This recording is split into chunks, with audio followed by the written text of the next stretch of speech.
So in between episodes, I don't think it's any secret now that y'all know we record multiple episodes. How could you let him know, Adam? Because we're putting out because we put out like 6 to 7 different content streams, and this is how we do it, folks. Yeah. We're not superhuman, Welcome to the sausage factory. Yeah, this is how it's made. But no, so we were talking in between that we've done. This is now episode 140, and this is 140 episodes of just APA, and a few of those episodes are like multi-parters, right? Like 69 is 3 parts. That's true. So it's actually larger than 140. Yeah. And you know, and so you start thinking about these things, and you get, or I do, I'll say, I get a bit nostalgic, and I think about like when we were first starting, and Emily had not seen any movie when we first started. Like, you know, like that was like a bit that we had for a little while. Like probably the first 20 episodes, we would just rag on Emily for not having seen anything. And since then, you know, 140 episodes later, she has a whole YouTube channel now where she watches movies. She watches movies for a living. She watches movies for a living. So, like, who is really the idiots here? You know what I mean?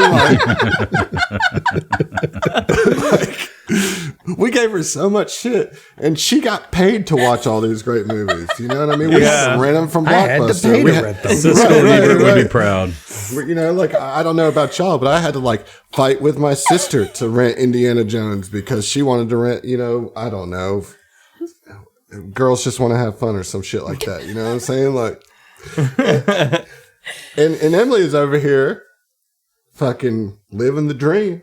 Getting paid to watch Alien. Making to watch Airplane. The thing is how the turntables have turned, because we used to make movie references that Emily didn't get, and now she makes movie references that we don't get. It's true. It's so true. It's true. It's very true. My time has come.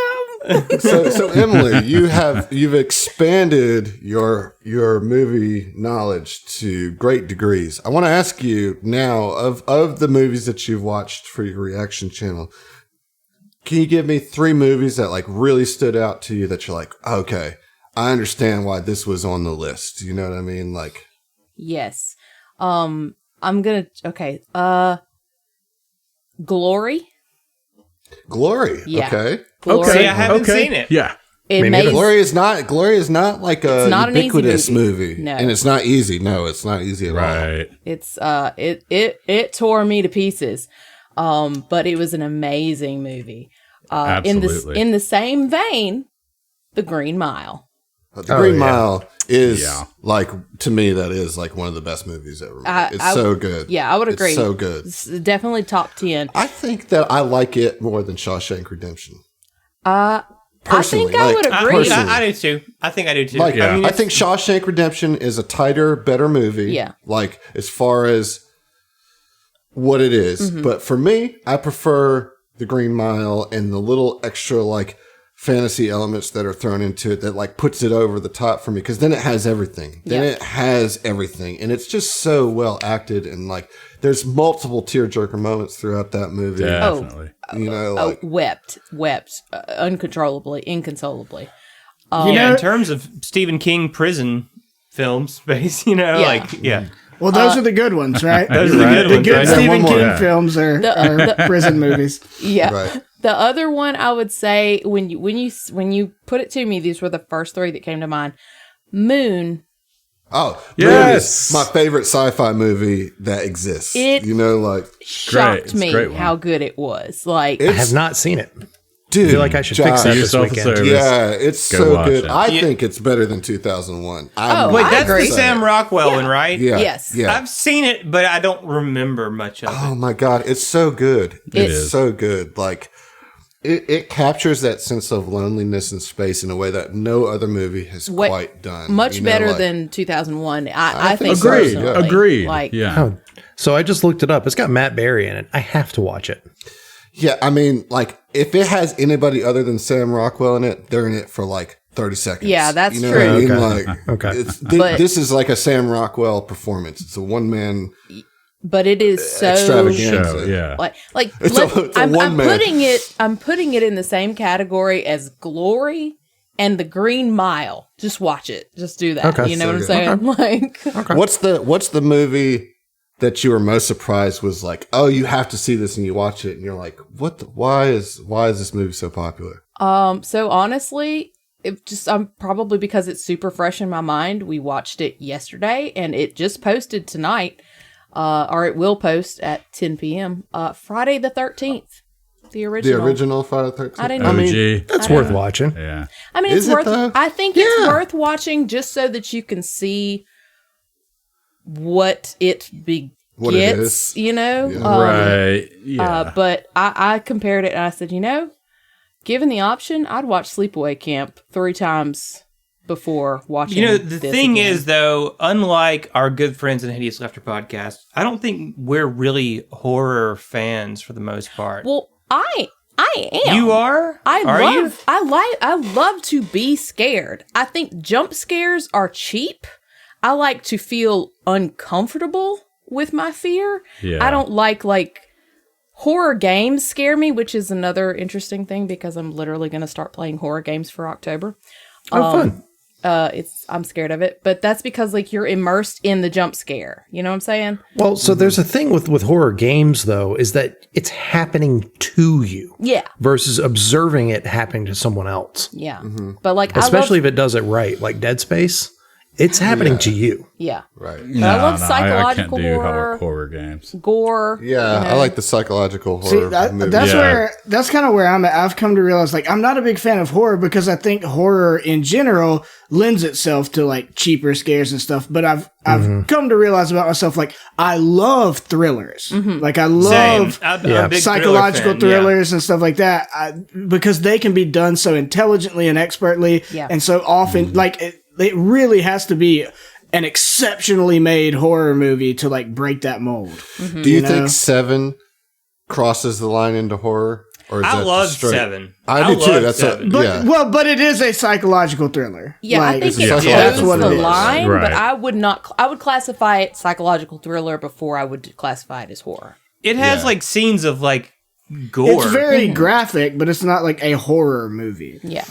The one that always sticks with me, man, is the gluttony or whatever. Same gluttony every time. Yes. Gluttony, yes. That dude. one's scarred in my mind. That one, they spend a lot of time on that body. Some of the other bodies, they don't spend a lot of time on. But that one, there's some lingering camera shots on that bloated corpse. It's rough. Yeah. And now it's going to get you. Might I recommend one that came out 2019? Stars Nicolas Cage, Color Out of Space. It's on my list. Yes. I want to see it really bad. That's May I Great one. recommend That's a Jiu-Jitsu starring Nicolas Cage? May I recommend The greatest a film Nicolas of the 20th Cage century. marathon? Dude, just watch it all. I'm about it. I mean, that might Wicker be Man. January. If you want to watch Nicolas Cage punch crazy nuns in the face, watch Wicker Man. Yes, Yeah, please. yeah. I He know- does All crazy y'all- very The well. movie, Adam. Jeez. I want to see Sorry, Pig. I feel like that's a selling point. I want to see Pig really badly. Oh, that's the one That with looks really Mads Mikkelsen, right? I think so. Pig, I don't yeah. know. It's just him and a I'm truffle super pig. excited about it. Yeah, I'm super excited So- about that one. Yeah, that's on my What list about too. Willy's Wonderland? It's Five Nights at Freddy's, Yeah. but Nicolas Cage, and I haven't watched it, but my understanding is he doesn't say a word the entire Just movie. beats the shit out of animatronics. Yeah. Well, I'm on board. Yeah, What is that Sorry called? to spoil it, Zach. Willy's Wonderland. Willy's Wonderland. Okay. Now I'm not going to watch it, Adam. Man, all of y'all and Steve from HLP can miss me with a Nicolas Cage marathon. Well, listen, 140 episodes later, and Emily, you have literally done the work to catch up on the movie game, and I'm glad that you have because now you get the references, and now you can drop some references on us that we don't know, and 140 episodes, you're finally part of the team. I'm doing it, y'all. I'm doing it. You made it. You made it. You're an official member of STF now. Congratulations. I'm Everybody legit. give a round of applause. Congratulations, Emily. Card carry, And on top bitch. of that, Emily, I can finally call you my friend. Damn. Dear Jesus, Jesus I knew Christ. this day would I didn't know come. we were a fucking gatekeeping podcast.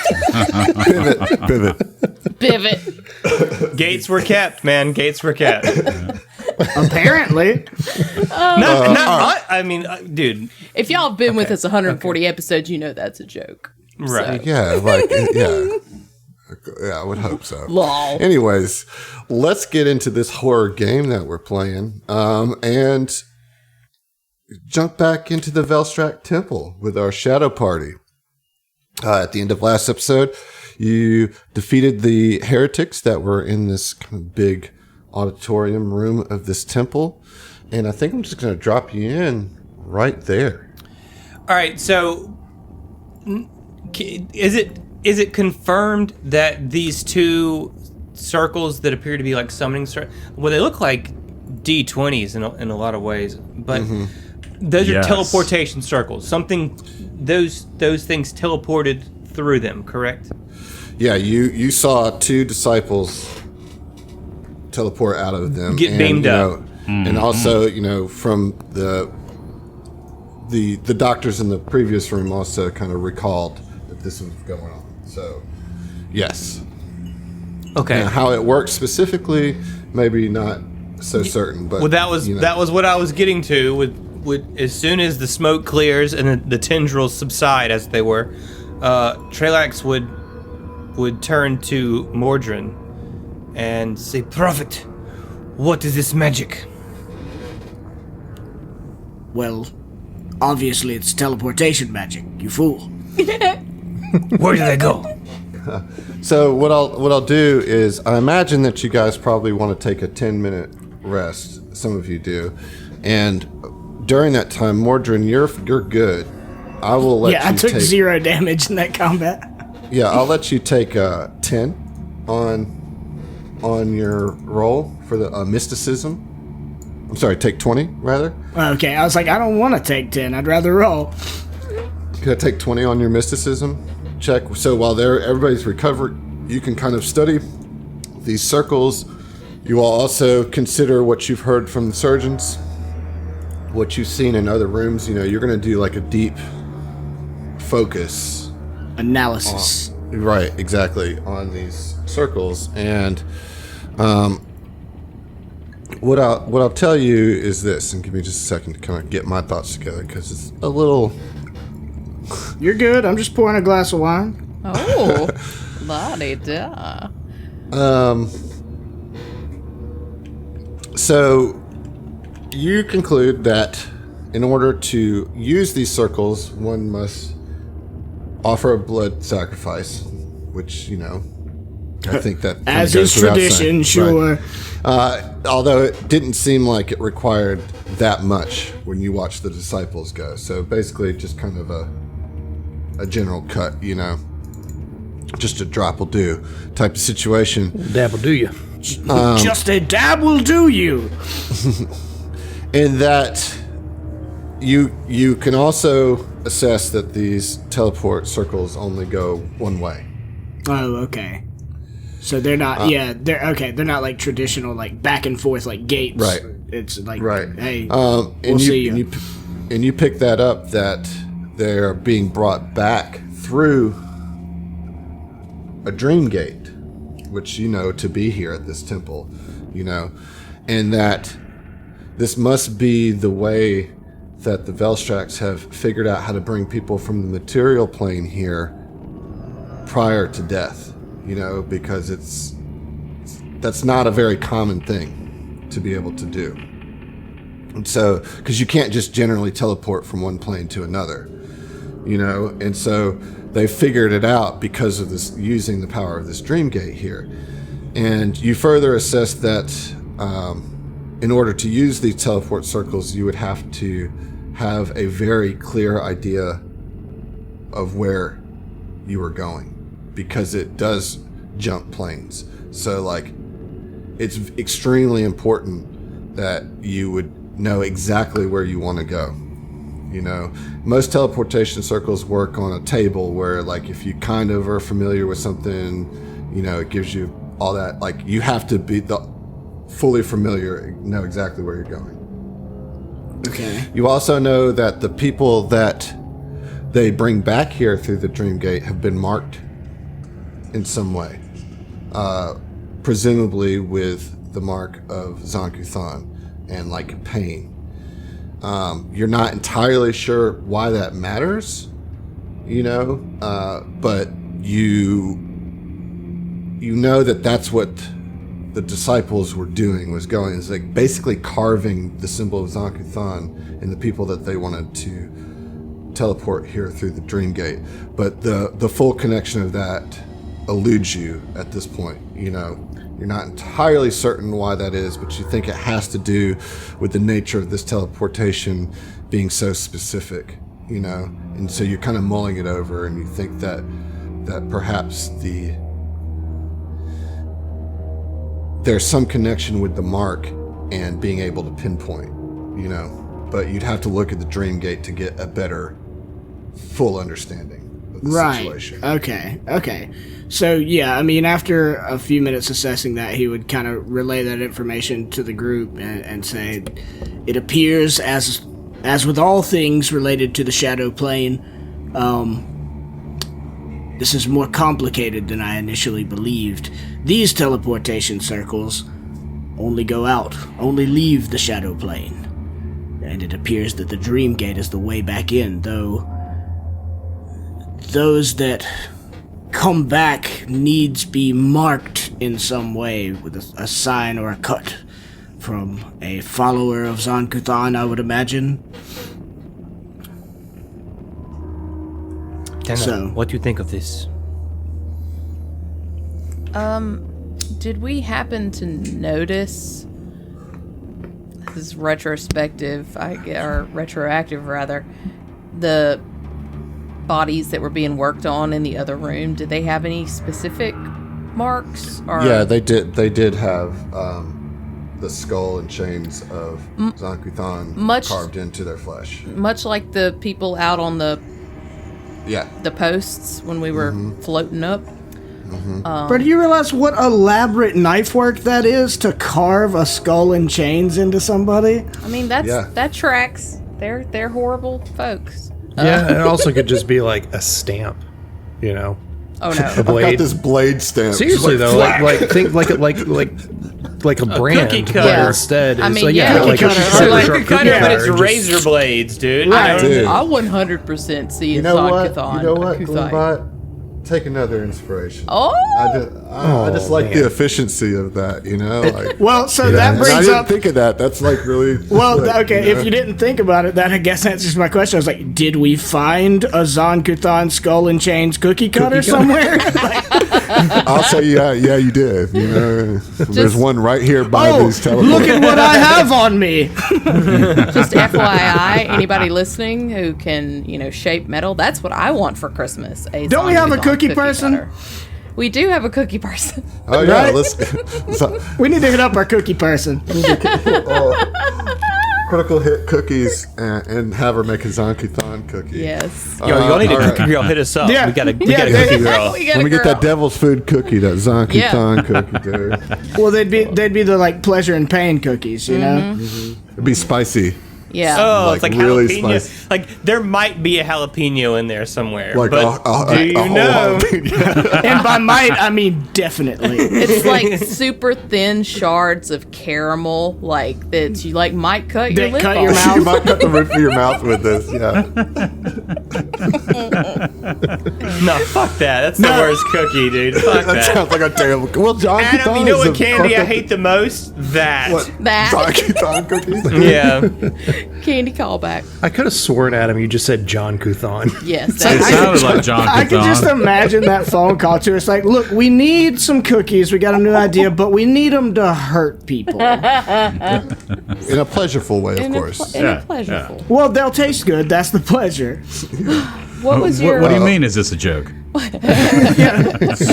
Are you asking me to do the rumors that Halloween has always had of putting razor blades in kids' candy? Madam, I promise we are you the it won't Southern be a PR Tomfoolery nightmare. podcast. We are Did the ever premier joke? grimdark podcast, and we need cookies to just show call up that. Carrie. Carrie, listen, I got a stellar idea for you. Speaking of boy. which, Zach, we need to order some more of those, man. Oh yeah, absolutely, definitely, I'm down. All right, so my inspiration, got a draw from my personal deck, which is awesome. Nice. And forgive me if I botch the pronunciation in the message itself, but it's from Jason K or Jason Laptop. Yes. Laptop. What up, buddy? Hey. So, in the words of Chuck Palahniuk, the most boring thing in the entire world is nudity. But Palahniuk never met a naked fell. True. That's fair. That's a true statement. I mean, he's got those chiseled abs, you know? Well, soft teeth. Did I pronounce his name right? I think Soft teeth. I think so. Chiseled abs and soft teeth. Oh, man. it's Paul Huniak, actually. No, just... It's like Palahniuk. bullshit. All right. So thank you for that inspiration. And what do you guys want to do now? I guess we'll just go ahead and walk out the way we came in. So, after revealing all of that and, kind of the group mulling it over for a second, Mordrin kind of snaps back to the twins and says, "To learn more, as was always the goal, we must find the Dream Gate."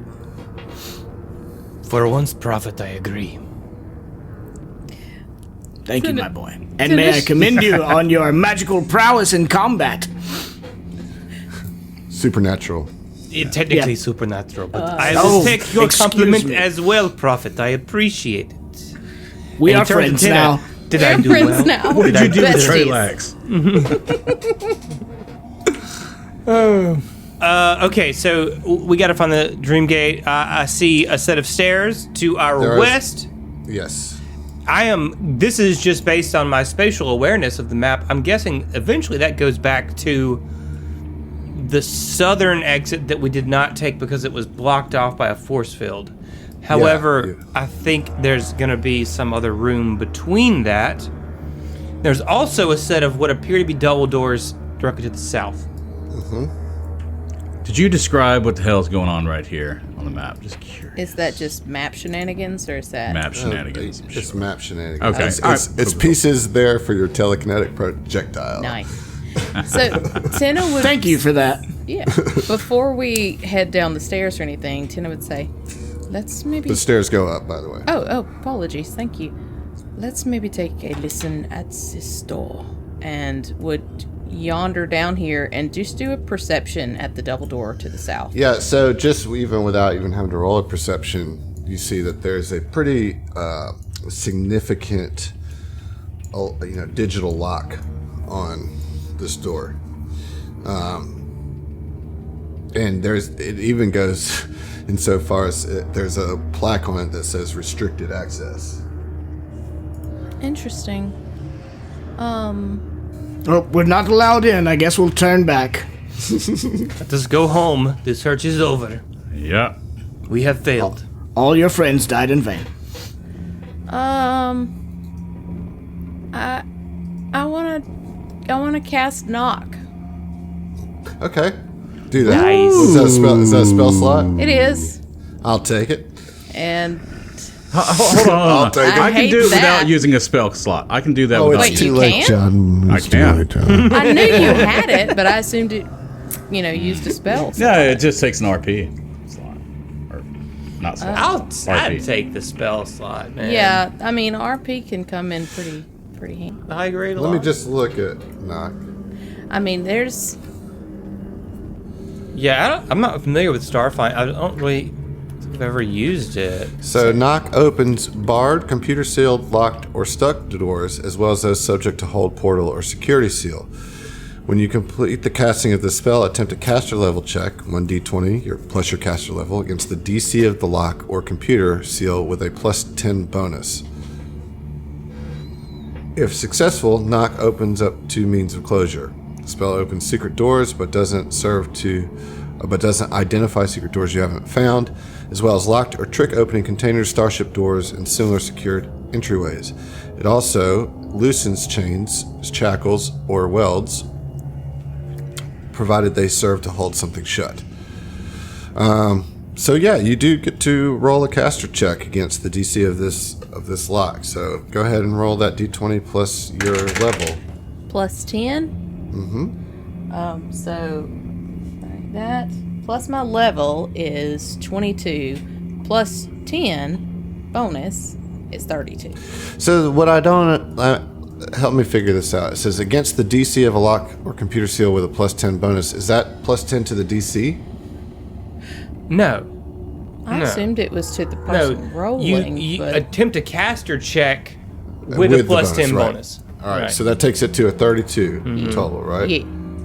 All right, you got close. It was worth rolling. It was worth rolling, but it is. I mean, I'll tell you, the DC is 35. You know. Okay. I have one more thing I can do, and that is I can use magic negation, which is a magic hack. Do we know if it's magic? As He a standard said action, it was a computerized lock. But couldn't you? Because I was hearing portal, I was thinking suppress magic. Couldn't you cast knock? Yeah. Like there's nothing that says like somebody else can't cast. You know what I mean? Like Yeah, true. you just gotta We're get not 35. the party who knocks once. All right, yeah. I'm gonna go ahead, spin an RP, and I'm gonna cast knock. And so that is gonna be plus 8, which is my caster level. It's caster level, right? Or level? Just character level. Let's see.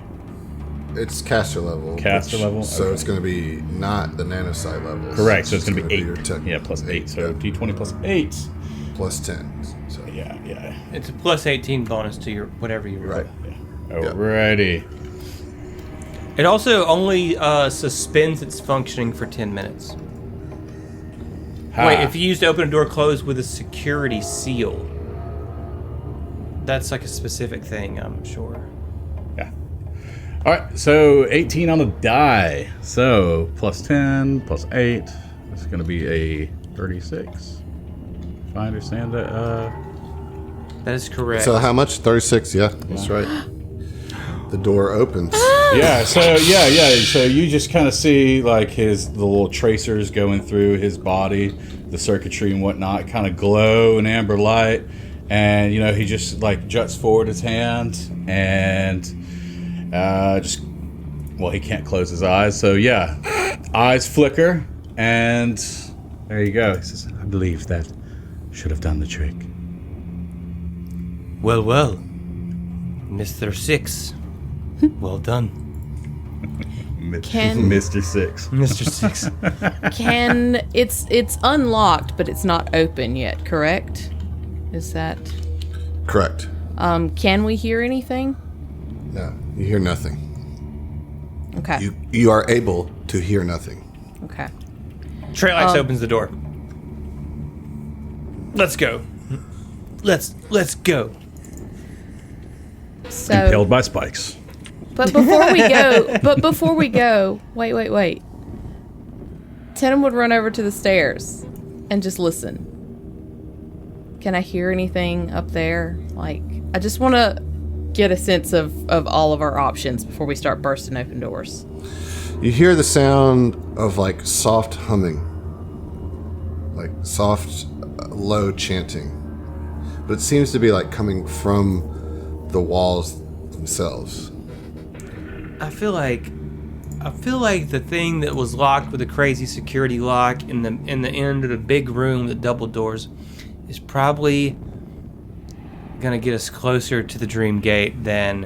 Whereas that seems like there's probably another trial or something like that. You know what I'm saying? You follow me? But there could be loot there. Yeah, there could be. I mean, we the only have trials 10 minutes. What do you mean? Well, maybe not. I don't know. I don't know if 10 it's a minutes to do security. what? I don't know if it's a security seal or not. I think he would have mentioned that. It's just like a high DC lock. You open the door, so it's like Okay. even if the locks tried to engage, the doors are open. You know? Okay. So So I mean, Question. I will just say that to the point of the trials, several of them have yielded benefits. So I think that it's not that crazy to make the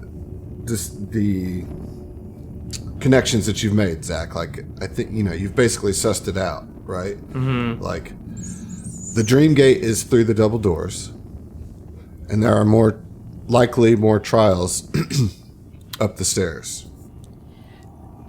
That's your decision that you guys have to make as a party. Well, and concerning trials, it's entirely possible that we may have to complete further trials, simply to be able to use this dream gate. I mean... I'm not interested in using it. I want to destroy it, Prophet. No, You moron! We have to bring the Have you forgotten our mission? I have. Okay, Emily. Friendship terminated. We're trying to bring. I was just starting to like you. We're trying to bring the Herald through the Dream Gate. Right. Yes, of course. Trelax doesn't really give a fuck, right? Like, please cut that out. Good God. No, I want to keep it. That's standard. I'm not going to submit my track. You just have to pull it from. That's just good. I'm not going to submit my track if you leave that in. No, that's a solid good for table. Trelax. That's great. Yeah. That's fucking funny. All right. Yeah, anyway, so yeah, that is the debate that you have before you. So, while y'all are kind of like all moving towards the door, and Tina sort of like backtracked and walked up the steps just a little ways and was sort of just listening.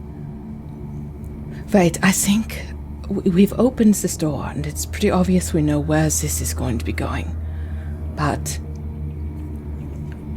I think we should see this through.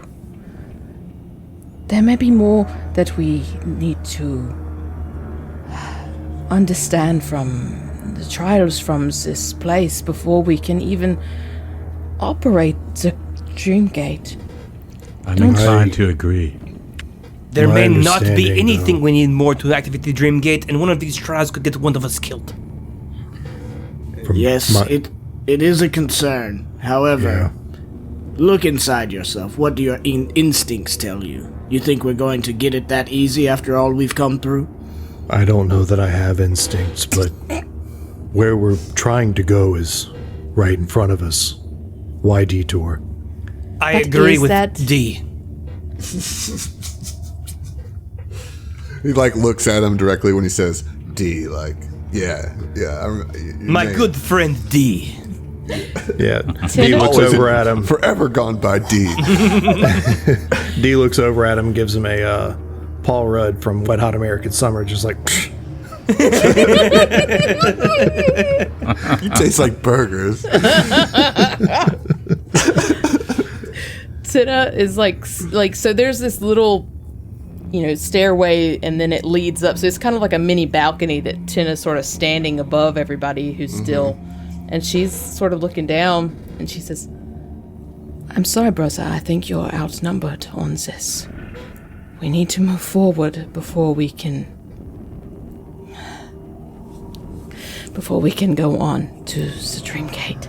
And she's like kind of shaking. Is the way forward. Your pursuits are frivolous. The path of the Veilstrike is the path to ruin. The path of the Veilstrike is the No, path. sister, you are wrong. She starts backing away into the hall, like up the stairs. What are you going to do about it? Trelax will push open the door. Trelax will push open the door and continue on. You're really gonna split the party on me. That's shit. That's what's happening. I'm at least taking a peek inside that room. Taking a peek inside that room, the doors are open. To clarify for the GM's sake, she's not running down the hall up the stairs. She's just sort of like making a couple steps to make her point, Yeah. Kind of a power move. Yeah, that. I mean, Zeno, what do you think? I'm conflicted now that we got split because, so we understand that Teneval is at the heart of this. And at the same time, what did we just spend all this time actually just trying to open this fucking door? So it's just like he's running the it's not logic like the door, in his head. Huh? Good. It's not like the door is going to close. Right, of course. Like, it's not like that would be a waste of time. Yeah. You know? But Okay. the purpose of us coming to this temple was to find the Dream Gate. It was not for understand. Tenna to go on the path of the Velstrak. And Trelax fully believes that and feels that he is correct. So I understand. I do. As I said, I think Mordrin made a point that should be considered too, is that I'll remind you that you were not able to progress further until Tenna was able to gain the cloak of will right. to get through the force field. Do you know what I mean? And like, they're obviously quite dedicated to the path, and it's all tied in there. But I only point that out to Mordrin's point that may be a possible need. Well, y'all go ahead then. I'll wait. So, yeah. So, I guess Xeno... I like that. So, I suppose Xeno is going ahead and iterate the point that Adam made that will rather echo Mordrin's sentiments here. And he's going to say, like, well, from how I understand it, Mordrin's right. And we did not come here to actually perform the path of the Velstrak, but it does seem like it's a necessity. So far it has been. And Then why don't we go back if we find out that that's the case? These doors are going to remain here. Right, so we go to the Dream Gate. If it doesn't work, then we go back to that. That seems logical to me. Tenna. Hey, Tenna. Tenna, come on. As she stepped up a little bit further into the hall, is the chanting, like, can she hear it more? Like, is it any more discernible? No.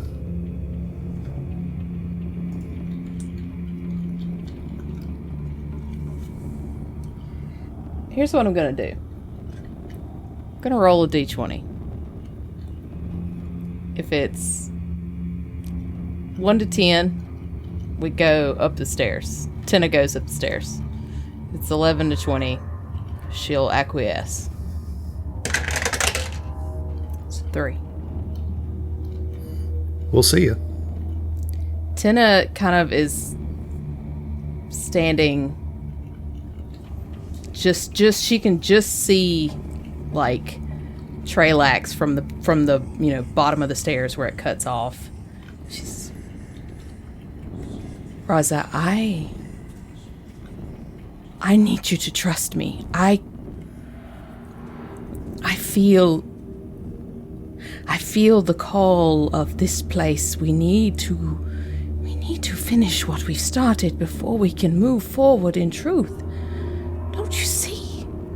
Tenna, you have become lost. The Herald is not through that door. Pointing to where she's going, obviously. And you know it. You seek only to further the ways of the Velstrak because you have fallen to this corruption. There is no corruption in truth, brother. Lies. Please. Propaganda. I need you. Then you need to do it alone. I will wait here. And he crosses his arms, leans up against the wall, and stubbornly hunkers down. Mordrin looks between the two of you as you argue, and then sets his gaze back on Trelax and says, "This has never been about you. Stay out of this, prophet. Another word from you and I will have your head." Tenna runs back down and, like, leans over the railing and says, "He's already in it. We're all in it. We're here. We're in the middle of it. We cannot move forward." Finish your stupid pilgrimage and then come back. Fine. Brother. And she starts up the stairs. As I expected her to, yeah, absolutely. Well, I'm not going to let her go alone. So, I guess looking between the two of them, we can't do this without her. So, and just to reiterate, she's telling the group that she doesn't believe we can do this without completing this. Like, that's Emily's truth right there. Like Tina's been in this. Like, this is her only thing, right? If this shit doesn't work, her entire system of faith, her belief, everything that she's done up until now is for nothing. So, like, she can't assume that this path is not the way to go. She is a disciple of Zan Kuthan. You know, like, this isn't me just like being a shitty, whatever. But I'm just like, listen, look, I'm not upset at anybody. But I'm just trying to lay out the facts. I'm laying out the facts from Trailax's perspective, which is that he thinks that he is losing his sister to this nonsense. You know, this shit that he doesn't believe in, this shit that is responsible for his entire village, his entire tribe gone. You know what I mean? Yeah. And it is certainly. I feel that. We both feel the same way, but we're leaning in the opposite directions. You know what I'm saying? Right. So the motivations have been established. Trailax is going to stay. Tina's going to go. Xeno's going to go with Tina. Who's Gloombot? What are you doing? Well, Gloombot actually wants to pull Mordrin aside just a little bit out of earshot of Trailax and Teneval, hopefully. Sure. And just lean in and quietly. This is really awkward and I have no idea what to do. What are we... What is even happening here?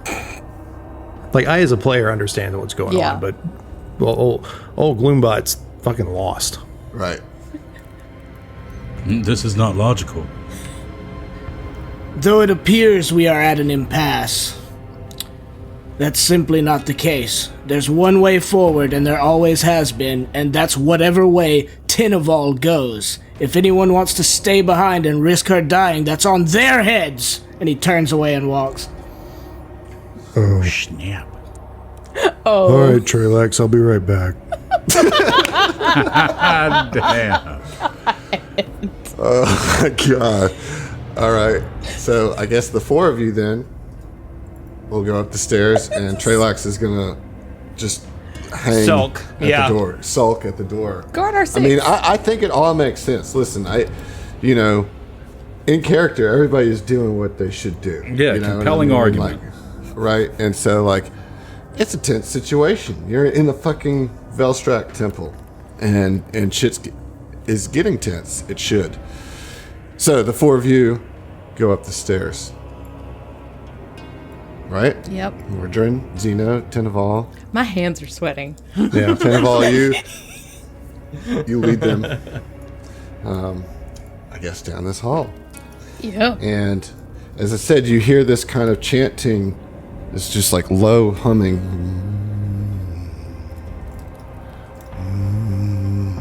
But it's like pulsing through the rocks. Like, it doesn't sound like it's coming from up ahead or anything. Like, it's almost as if there's just this sound emanating from the hall.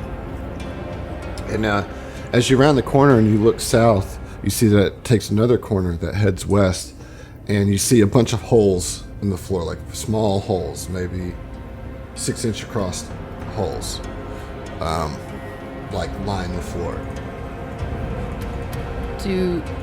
Do we notice anything else, like, as far as sort of as we're walking up on it?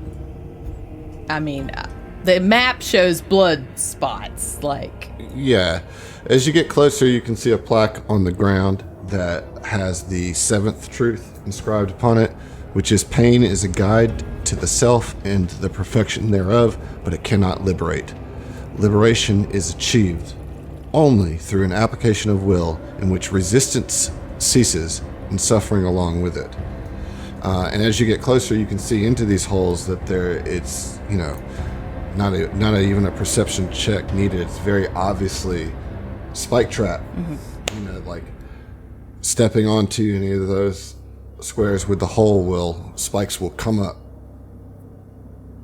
You can see the points of them in the hole. Okay, so, I mean, it's obvious that at least one of us would need to, per usual, blood sacrifice situation.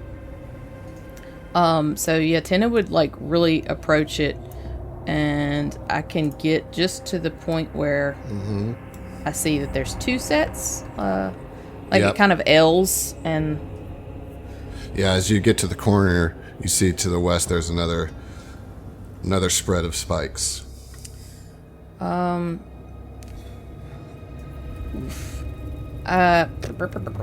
So it looks like mechanically that we could 5-foot step technically and not hit it. Is that accurate? Like sure, if some person wanted to go through and only basically if one like you could miss the first one, but then the second patch is unavoidable. Yeah. Is there anything as far as like debris that can be picked up with psychokinetic hand dropped on top of the plate?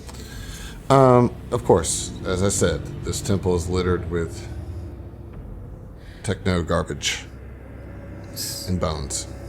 How high are the ceilings? Basically, can we, spider climb or 10-foot ceilings? Yeah. Tina would kind of say to the rest of the party, like, if you can navigate across these spikes without triggering them, I would suggest to do so, and I will take the brunt of the task. The truth must be met. And at that, payment must be made. Gloombot just says, "I'll be right back," and walks back down the hallway. Pokes his head out, says, "Hey, Treylax.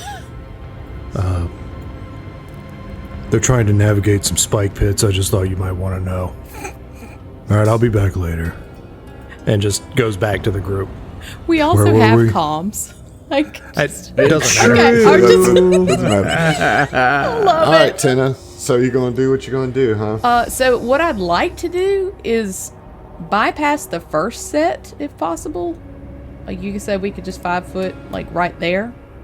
And let's see what happens. That would be like on an open spot, correct? Non-spiky. Let me ask you what Tina's mindset is in regards to the spikes. Like, what does Tina think is going to happen and needs to happen? So Tina thinks that these spikes are designed to fully impale, like from upon pressure, pressure plate or whatever triggering, just straight to the ceiling. Impaling spikes. So what I'm hoping to do is to get her body across, like maybe with a jump or even cast flight if I have to. And then just again, that same arm that she's sort of just been sacrificing, she would just put it on top of one of the holes and let it pierce the hand. Hey, Tina, what about the Velstrak bodies in the other room? At least see how these traps actually work, right? Logically, it makes sense. I mean, if you want to, yeah, we can certainly do that. Or we can take... I mean, if the question is just, does the pressure activate it? Like, we have multiple ways to do it. Know that. What I'm saying, like, it's like, I will say that this particular situation, more so than any other in the temple, makes it very obvious that if you want to walk through this, spikes will come up. Now, I will say, Emily, that the spikes don't look that tall. Like it doesn't look like it would like pin you to the ceiling. Yeah, that's what I was wanting to use the bodies for, was to see the reach of them. It looks like it would come up to your knees, tops. Okay. And again, the only other notable feature is the plaque that has the 7th truth on it. I mean, so, I'm trying to not hit both traps if possible. That's, I'm willing to pay the price, but I ain't trying to tip, So if she could jump over to be in between the traps, just so that she gets hit by one. Like, I mean... the goal is to get everybody else through without them getting damaged. Tenna wants to take the damage. Okay. So Tenna is going to willingly take the damage and walk through the spikes, right? Here's a question. Can I try and jump over them? Yes. I would like to try and jump over them and then just like put, All right, roll an athletics check. Okay.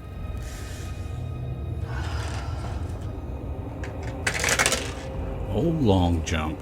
Oh, 18 on the die. That's going to be a 21. Yeah, you can jump over them. So yeah, Tenna would land on the far side, and then once she's over there, she would just kneel down, and she can kind of see Mordrin and Gloombot around the corner, and she would just put one of her hands over the hole and push down. Nothing happens. Before you try that again, I still have spider climb because I had 100 minutes. So he skitters up the wall and around the edge, and then comes and stands kind of next to you. I mean, do we want to get? Let's get everybody these fine over. gentlemen across first. Yeah. Well, it Mordrin, looks roll like a perception check. Who? Mordrin. Okay. I mean, that's going to be real big. It's 18 plus 14, so 32. yeah, 32. All right. When you land on that side, you can tell this wall directly south of you is a secret door. Ooh. Holy crap. Nice. Okay. We still have the issue of getting everybody across first. But like, I'm pretty you can content literally right jump here. across them. I mean, it's a 5-foot square you got to jump across. I think Xeno and Gloombot are both capable of doing that. I don't know if it's a faux pas to ask what the DC is, but I've got an acrobatics of 19. Would that matter? Well, it's What's athletics. Athletic. Okay, I've got a 14. Yeah. So I mean, like, You get, what I'm saying is, if you want to jump over a 5-foot square, you can do it. we do that. All right. And Xeno 6 is not one to just go ahead. He's not the athletic type, so he's going to go ahead and standing perfectly erect. And then he kind of a form appears as his, I guess, a nanite form, forms behind him and then takes the shape of a hover disc. And he's going to go ahead and cast hover disc as part of his adaptable spell knowledge. So it takes an RP, and yep, he's going to go ahead and step on it. It levitates 3 feet, and he has to issue a command. So he says, "Take me across these spike traps." And so he just stands there with his hands behind his back, just kind of like waiting at, like you would, like, at an elevator or something, and he just slowly drifts across. Y'all are just giving me your spell slots. You're just RP. giving It's it to RP, me. dude. It's RPs, dude. But Tenna Okay. leans into Mordrin and just be like, extra. Indeed. And then Well, he says, "Oh, go ahead." Oh, no, I was just going to say, to be fair, like, the way that they're laid out on the map, I assumed it was a 10-foot, not a 5-foot. You know what I'm saying? I thought it was a longer jump than... Right. And then he's gonna step off the platform. He's going to then issue another command. He says, "Go wait by Trelax. Okay. If he wants to come with us, go ahead and take him to where we are. But let's just say that it looks all nanite-y. Jesus Christ. Fair enough. Okay. So the hallway continues further west, and then this secret door is to your south. Yeah, well, I turn to the party and say, "Oh, by the way, secret door. Just noticed." Oh, that's pretty neat. Oh, I actually do use the comm unit and go ahead and tell him. Oh my God. Hey, There you go. Yeah, there's a hover desk if you do want to come back with us. I sent you a space taxi. Trelax And it- doesn't- and he it doesn't looks even all say nannish. anything. He doesn't get on the hover desk. He's firmly planted. That's all right. Yeah, it's just gonna sit there and wait. Let's investigate, but before Tina, like, she's kind of like looking at the spikes to like maybe stand on them just to go ahead and get it done with. But then you say there's a secret door. So, let's investigate this for a moment. And well, let's not impale ourselves prematurely. You know. Jeez, Tina, I thought you were set on becoming a Velstrak or something. That's down the hall there, not down this secret path. She just ignores D. She goes and stands next to Mordrin. Don't come at me with making sense. And as she steps up, he looks at her and says, "Well, shall we?" And then we shall through the secret door. So through the secret door.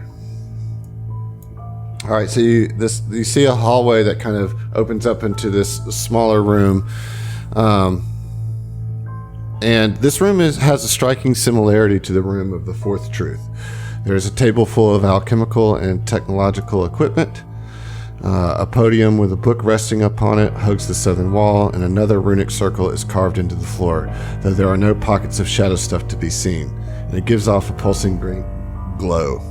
Is the chanting in this room also?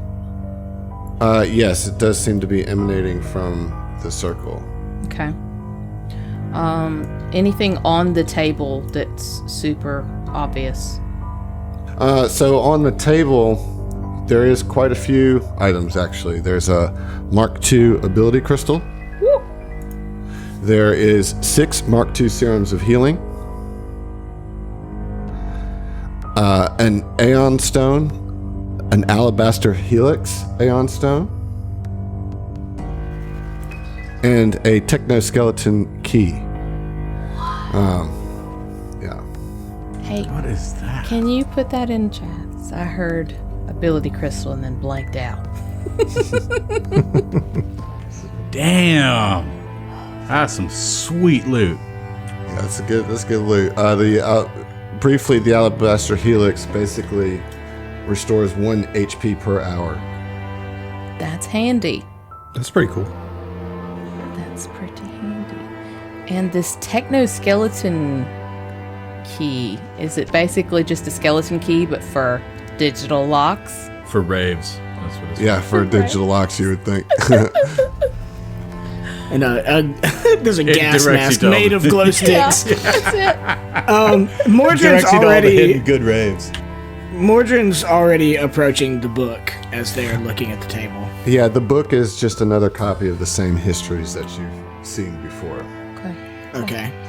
Yeah, that's it. Okay. So Mordrin turns around to Tinaval and says, "Well, my dear, it appears we're in a familiar situation."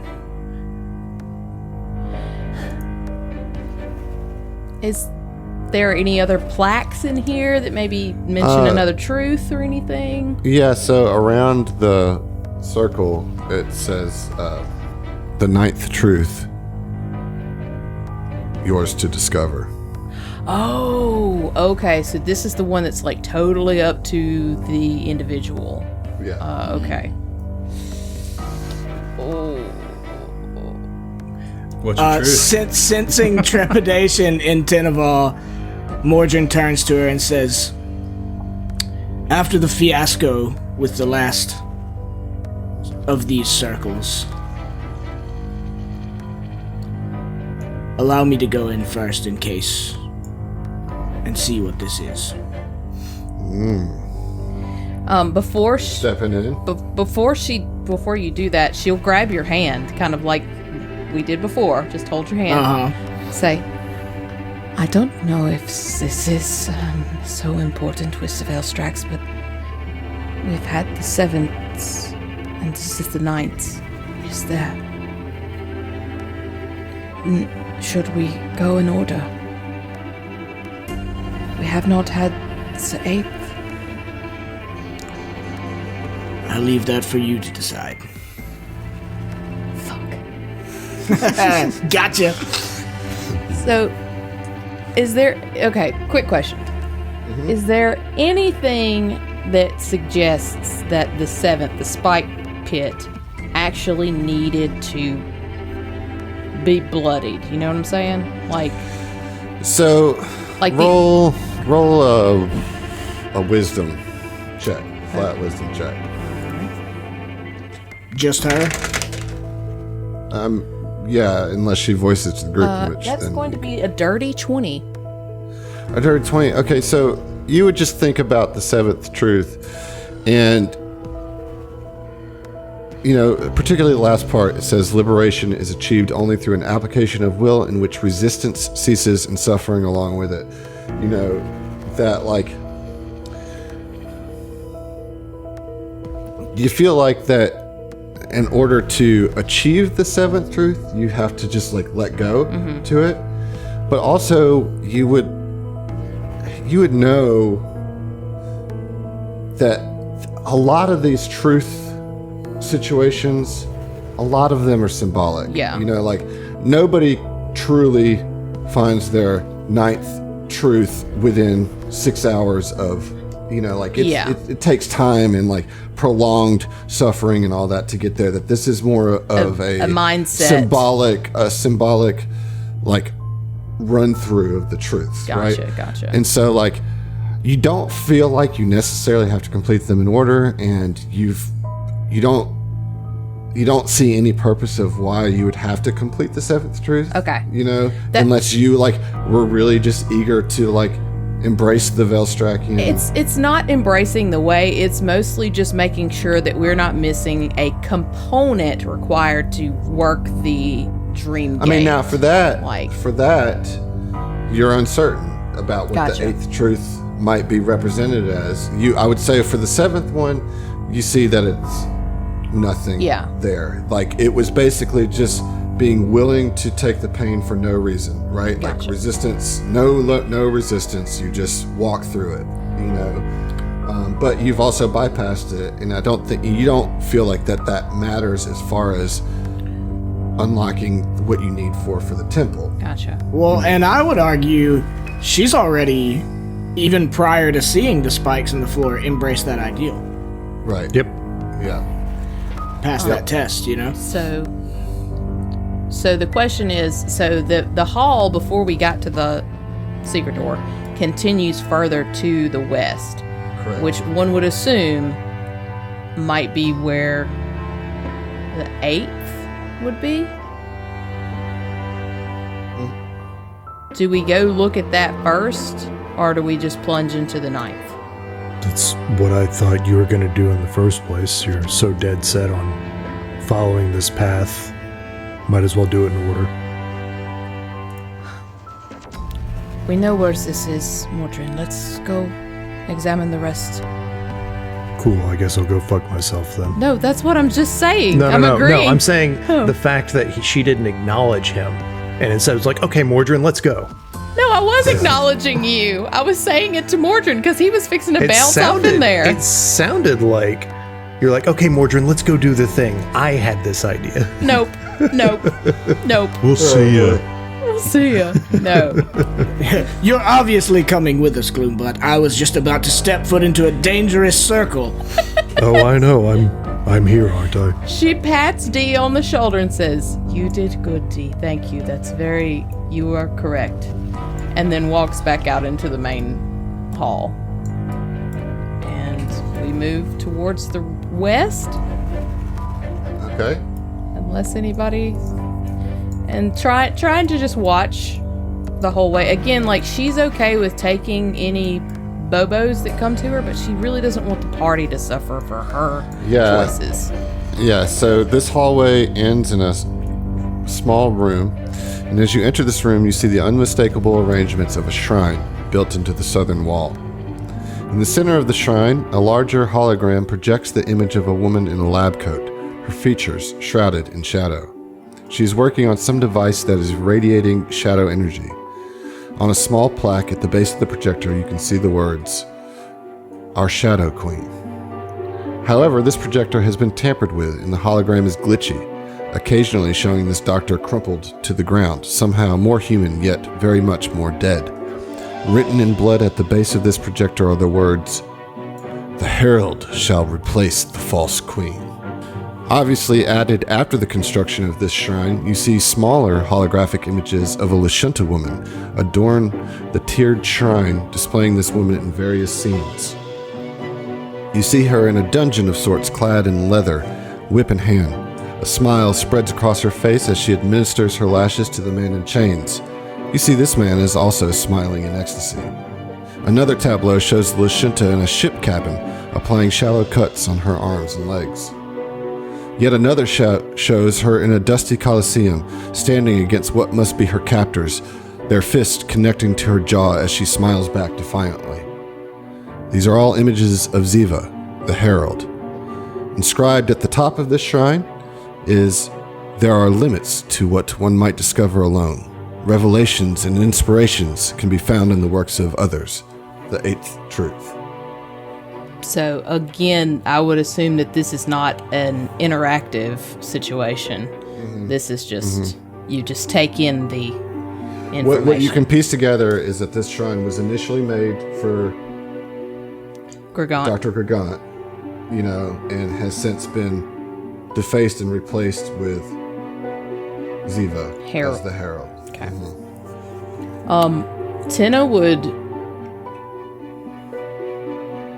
because Tralex isn't there, she would very quickly kneel and just say a quick little prayer of thanks, and then get up and say, "Let's go back to the Nines. This is all that is needed here, I believe." Zeno. Oh, go ahead. No, Gloombot was just going to use his comm unit and fill Tralex in. Made it past the spikes. Found the ninth truth. Decided to go for the eighth first. She, I don't know, understood it. Now we're going to 9. Thought you might want to know. Don't expect a reply. Thought you were gonna tattle on me. She's praying to some weird shit again. Yeah. No, he's just trying to keep Tralex in the loop. And I appreciate it. Yeah, I like it. Yeah. So, seeing this, Mordrin looks at the shrine, looks at Teneval after she gets up from her quick prayer and says, "Grisly as it is, I can only see this as a sign of good fortune. So, as you said, let us go to the ninth together." And we do that. It was kind of funny that the eighth was just about friendship, though. Well, friendship is the pain you make along the way. Zeno takes a look at this whole fresco, I guess, or can't remember the actual name. Shrine. Yeah, shrine. Okay, yeah, cool. And for him, it's just like seeing this. It's like he recalls all the events with Ziva and the APA, and everything from Nikondas and the Prison Moon, Outpost Zed, and then the asteroid. And for him, this is somewhat cathartic to see this twisted image of what appears in every form to be Ziva, but to be revered seems odd in the first place, but not only just revered, but as a herald, because all he's really received was just these visions in his head through either interacting with the rune drive with Teneval's help, or whenever he was sleeping. And so for him to see this, it's just something that's just you're seeing something, but it's just so warped that you can't really make heads or tails of this. For him, he knows he's been gone so long. What's going on? Where are his friends? Why is she a herald? What is this all about? And he's mystified by it. At that thought, the black nanobots in your arm kind of pulse out and retract a little bit as you're just thinking about that. And he just kind of grips his arm. Yeah, he grips his arm, just as it's seizing, and it like stabilizes. And like, what the fuck was that? You know. But it makes you think about Dr. Gigant. I would absolutely, yeah, and of course, because there was Dr. Gigant in there as well, and that definitely brings some bad memories with that too. He knows what awaits, but he doesn't know how it's going to happen. Right. Well, so then you guys, I guess, make your way back to the secret room where the 9th truth ring on the floor is, and Mordrin. As we approach it, standing next to Teneval, he looks at it for a second at the ring on the floor, and looks at Teneval and says, "My dear, you've been so brave for so long on this journey. And while your brother is not here, as I said, allow me to do this one courtesy and step into this myself. Take my hand." And she does. She takes your hand, and she walks right up to the edge of it with you, before you move in. So. And he, meets eyes with you for a couple of seconds, and I feel like it's almost like before you can muster up the courage to jump in before him, he shakes it off, still holding your hand, and strides in to the circle. Before you step in, Gloombot's relaying to Trelax another circle looks like the last one that she got chained in. They're about to step in. So he say this as Mordrin steps in. Yeah. Teneval at the edge. Mordrin, when you step into the circle, you become rigid. Your eyes roll back in your head, and your mind just reels, and you feel pain from every angle, every nerve, inside and out, all throughout your body. First thing you're going to do is take 4d10 psychic damage. Oh, sweet baby. Oh, shit. I changed my mind. So you take 15 points of psychic damage. Not too bad. Okay. And you are faced with yourself, like in a void, You feel all this pain, and then you come to, and you're looking at another version of yourself in this black void, just floating in this empty space. And you see yourself, but like with the telltale markings of a Velstrak. It's a Velstrak version of yourself. But you can sense extreme amounts of power in this person, this you. And you know that your truth, your final connection to pain, is through nightmare.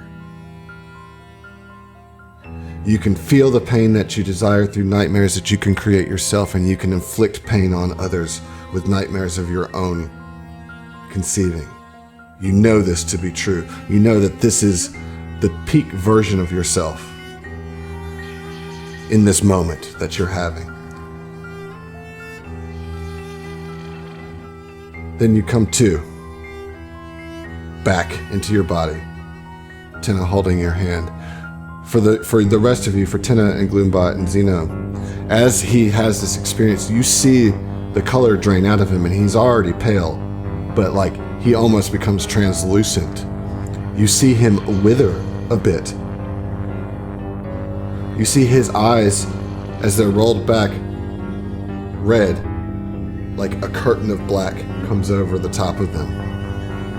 Mordrin, you are at the 8th stage of shadow corruption, and you've gained the 4 following manifestations: Pain Refuge, Pain Clarity, Velstrak Durability, and Velstrak Rejuvenation. And we'll see. Oh, what? Bruh, you're like a fucking Velstrak, basically. Like you're one away from like DEM controlled. Bruh. Better you than me. Yeah. I suppose Trelax owes me a thank you. We'll see. Man. That changes things. Wow.